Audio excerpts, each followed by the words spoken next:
ఆ తర్వాత ఈ పుస్తకాలు తీసుకుపోయి మధ్యాహ్నం నుంచి సాయంత్రం వరకు మళ్ళీ తిరిగేసి కూడా చదివినాం అధ్యక్ష. తెలుగులో కొంత ఎందుకో కొంచెం ట్రాన్స్లేషన్ మక్కి కనబడ్డది.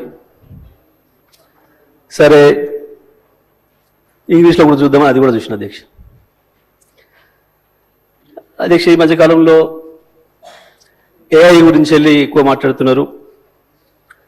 సరే ఆ ఏఐ ఏం చేస్తుంది, ప్రపంచాన్ని మూస్తుందా తెలుస్తుందా తర్వాత విషయం, దాని మీద వేరు వేరు అభిప్రాయాలు ఉన్నాయి. కానీ ఇది కేవలం ఆ ఏఐ ద్వారా దాన్ని ఉపయోగించి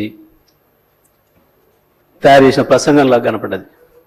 ఏదో చాట్ జీపీటీ అని చెప్పి దాన్ని వాడి మనకేం కావాలో చెప్తే అదే తయారు చేస్తుంది అని చెప్పి మనం ఏదైతే వింటున్నామో బహుశా దాన్ని వాడి తయారు చేసేదేమో అని చెప్పి అనిపించింది అధ్యక్ష.